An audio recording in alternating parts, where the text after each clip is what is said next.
दोस्तों, तो Jitu Kaushik VP media से 24/7 आपकी बात जनता तक। मेरे साथ हैं मुकेश शर्मा जी, राष्ट्रीय परशुराम सेना ब्रह्मवाहिनी के मीडिया सचिव दिल्ली प्रदेश। जानते हैं उनसे कि किस प्रकार से ब्रह्मवाहिनी कार्य करती है और उनके क्या उद्देश्य हैं, क्या समाज में चाहते हैं, सरकार से क्या अपेक्षाएं हैं। तो मैं मुकेश शर्मा जी से पूछना चाहूंगा। नमस्कार मुकेश शर्मा जी। मैं मुकेश शर्मा, दिल्ली प्रदेश प्रभारी, राष्ट्रीय परशुराम सेना ब्रह्मवाहिनी। हमारा उद्देश्य समाज में फैली हुई असामाजिकता को लेकर है। आज देश में इस तरह के हालात हो गए हैं कि सरकारें आती हैं और जनता को आपस में लड़ाने के लिए उन्होंने एक इस तरह का माहौल बनाया हुआ है कि जातिवाद को स्वयं फैलाती हैं, आरक्षण देकर के। जबकि सामाजिक तरीके से अगर देखा जाए तो आपस में जनता में कोई जातिवाद वाली भावना नहीं है। इन्होंने क्या किया हुआ है कि हिंदू को मुस्लिम से लड़ाना है, सिख को ईसाई से लड़ाना है, ब्राह्मण को क्षत्रिय से लड़ाना है, क्षत्रिय को शूद्र से लड़ाना है,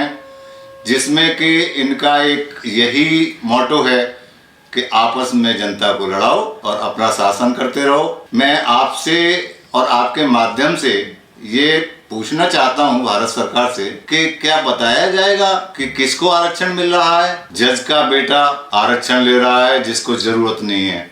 वास्तव में जरूरत है जो गरीबी रेखा से नीचे, चाहे वो किसी भी समाज का हो, उसको आरक्षण की जरूरत है। आरक्षण जातिवाद पर ना हो करके अगर आर्थिक आधार पर हो तो सामाजिकता भी रहेगी और आपसी भाईचारा भी रहेगा। नेता का बच्चा ले रहा है आज आरक्षण को, बड़े बड़े जो पूंजीपति हैं उनका बच्चा ले रहा है।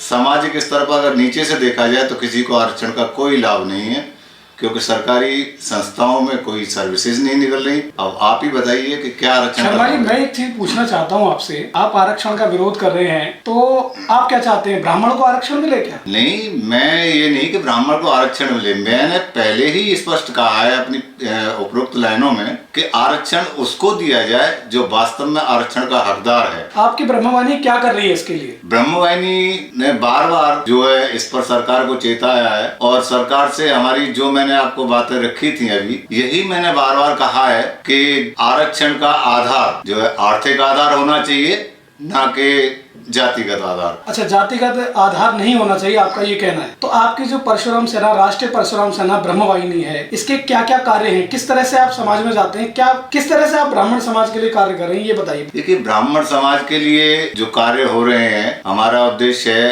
कि कोई भी गरीब छात्र हो या किसी गरीब ब्राह्मण की बच्चे हों, उनको पढ़ाई में, उनके जो है शादी के समय कोई किसी तरह का संकट आता है या गरीब ब्राह्मण पर कोई संकट आता है, तो हम चाहते हैं कि भाई अपने समाज में रह करके, और यही नहीं कि हम ब्राह्मण के लिए, स्वर्ण समाज के लिए भी और अदर समाज के लिए भी, लेकिन हम करेंगे उसी में अगर ये जो है भावना समाज के अंदर आपस में भाईचारे की रहेगी। नहीं, भाईचारे की भावना आप मुझसे कह रहे हो, परंतु आप तो प्रमोट या प्रस्तुत कर रहे हो राष्ट्रीय परशुराम सेना जैसे कि ब्रह्मवाहिनी है। इससे पता लगता है कि पूरी तरह से ब्राह्मण संगठन है। तो आप ब्राह्मण संगठन की बात कर रहे हो या पूरे समाज की बात कर रहे हो? मैंने कहा है ना, स्वर्ण समाज भी साथ में लिया है। हमारा जो एक प्लेटफॉर्म है वो राष्ट्रीय परशुराम सेना ब्रह्मवाहिनी जरूर है, लेकिन हम ये नहीं कि हम समाज से अलग हट कर गए हैं। लेकिन अब जिस तरह से कि कहीं से कोई रावण के उससे चल रहा है कि नहीं भाई मैं तो ब्राह्मणों का नाश करके रहूंगा। अब जैसे आप देख रहे हो कि भाई यूपी में क्या हो रहा है, जिस टाइम ब्रह्म हत्याएं जी, कहीं अगर अभी राष्ट्रीय परशुराम सेना ने जो हाथरस में हुआ, सर घटनाएं तो किसी के साथ भी हो सकती है ना, आप उसको ब्राह्मणवाद से क्यों जोड़ रहे हैं? जो अभी वो इसलिए जोड़ा जा रहा है कि आप ये देखिए ना कि दुबे की गाड़ी पलटी जाती है क्या, और जो है माफिया नहीं है? और भी तो माफिया है, अंसारी की अभी तक नहीं पलटी गई, तो ऐसा क्यों? नहीं, देखिए वो तो एक घटना थी, इंसिडेंट था, वो गैंगस्टर था, उसके साथ क्या हुआ वो सब जनता विदित करती है, जानती है। बस मेरा ये कहना है, जो ब्रह्मवाहिनी आपने संस्था बना रखी है, एक ऑर्गेनाइजेशन है आपकी, एक उसके किसी उद्देश्य को लेकर आप लोग काम कर रहे हैं, ठीक है। ये तो एक बहुत बड़ा मुद्दा है कि आरक्षण का, ये तो वर्षों से लोग कहते आ रहे हैं, राजनीति में चलता आ रहा है, लोग तरह तरह से इस चीज़ को प्रमोट कर रहे हैं, आगे बढ़ाते हैं। पर मैं ये कहना चाहूँगा, सरकार से किस तरह की अपेक्षा रखते हैं, क्या करेंगे सरकार अगर नहीं मानती तो इसके लिए? नहीं, हम सभी समाजों के साथ मिलकर के इसका विरोध कर रहे हैं और आगे विरोध और भी जबरदस्त होगा कि वास्तव में जो हकदार है उसको हक मिलना चाहिए। ये गरीब आदमी है, वो वहीं पड़ा रह जाता है। सर देखिए, सरकार तो काम कर रही है, मंदिर निर्माण कर रही है, धारा 370 हटाई है सरकार ने, सरकार क्यों नहीं काम कर रही? तो और मुद्दों से भी तो आप सहमत रहिए ना सरकार के। ये एक छोटा सा मुद्दा है, धीरे धीरे आने के बाद इस पे कमेटी बैठेगी, ये सरकार जैसा भी चाहती है उसके ऊपर अब काम होगा, लेकिन आपको खुश रहना चाहिए सरकार के कामों से अभी तक तो। नहीं, जो सर्वप्रथम जो राम मंदिर का मुद्दा, जहाँ तक आपने अभी बात किया, तो राम मंदिर का, क्योंकि मैं एक हिंदू होने के नाते राम मंदिर का विरोधी नहीं हूँ। हम भी चाहते हैं और वोट दिया था सरकार को, इसीलिए दिया था कि राम मंदिर का निर्माण हो, धारा 370 भी हटे। लेकिन उस वोट का आज क्या देख रहे हो आप, दुरुपयोग नहीं हो रहा। आज उस वोट का दुरुपयोग ये हो रहा है कि जो चाहते हैं, हिटलर शाही इनकी चल रही है, क्या सभी हिंदुस्तान में देशद्रोही हो गए? अगर कोई भाजपा का नेता अगर इस तरह की बातें करता है तो वो तो जो है देश का भक्त हो गया। अगर दूसरा अपनी मांगे मानता है, चाहे वो किसान हो, चाहे मजदूर हो, या कोई भी हो, क्या वो देशद्रोही हो गया? तो आप सरकार का समर्थन नहीं करते हैं लगता है? नहीं, मैंने ये नहीं कहा कि मैं समर्थन नहीं कर रहा, लेकिन गलत मुद्दे हैं उनका समर्थन नहीं करूंगा।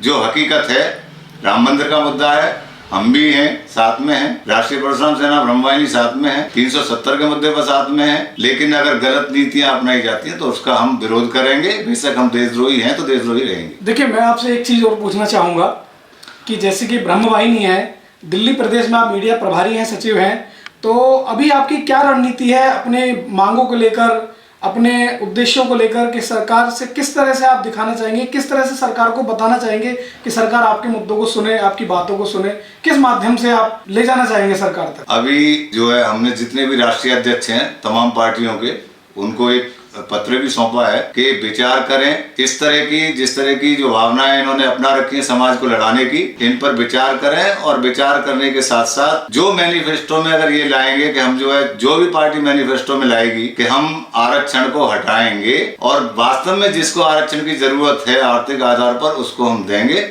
राष्ट्रीय परशुराम सेना ब्रह्मवाहिनी उसी का समर्थन करेगी, बाकी अन्य दल का नहीं, चाहे वो कोई भी हो। देखिए, कानून तो सरकार देश हित में लाती है, किसी एक अन्य वर्ग को या विशेष वर्ग को लेकर नहीं लाती, ठीक है? तो कानून तो सरकार लाती है, तो देश हित के लिए ही कानून बनाए जाते हैं संसद में बैठ के। आपकी जो राष्ट्रीय परशुराम सेना ब्रह्मवाहिनी है, वो केवल दिल्ली प्रदेश में काम कर रही है, देश के अन्य क्षेत्रों में भी काम कर रही है? राष्ट्रीय परशुराम सेना ब्रह्मवाहिनी इस समय 17 स्टेट में, 17 राज्यों में काम कर रही है। इनके राष्ट्र अध्यक्ष कौन है सर? विमल तिवारी जी। इसका हमारा जो हेड ऑफिस है वो इलाहाबाद में है। विमल तिवारी जी हमारे राष्ट्रीय अध्यक्ष हैं। और महिला वर्ग में, महिला वाहिनी में सरला शर्मा जी हमारी राष्ट्रीय अध्यक्ष हैं, जो कि लखनऊ में है। शर्मा जी ने बहुत अच्छी बातें बताई। मेरे साथ थे मुकेश शर्मा जी, जो कि राष्ट्रीय परशुराम सेना ब्रह्मवाहिनी से मीडिया प्रभारी हैं दिल्ली प्रदेश में, और भी समाज के बहुत काम करते रहते हैं शर्मा जी। काफ़ी दिनों से नाम सुन रहे थे कि मुकेश शर्मा जी बहुत काम करते रहते हैं, सुख दुख में साथ के खड़े रहते हैं, एक अच्छे समाज सेवक हैं, नेता नहीं है, समाज सेवक कहा जाएगा। इसीलिए वीपी मीडिया की टीम आज मुकेश शर्मा जी से मिलने आई, उनके विचार जाने कि समाज में किस तरह की विचारधारा लेकर उनकी ये संस्था चल रही है। तो मुकेश शर्मा जी, बहुत अच्छा लगा मुझे आपसे मिलके, और आप क्या शुभकामनाएं देना चाहेंगे वीपी मीडिया को? मैं चाहूँगा कि आप जो है, जो भी सामाजिक हित के मुद्दे हैं उन्हें आप उठाते रहें, और हम लोग आपके साथ हैं जी। आपका धन्यवाद करते हैं कि आप लोग आए और मुझे इस लायक समझा कि मैं आपके चैनल पर आ सकूं।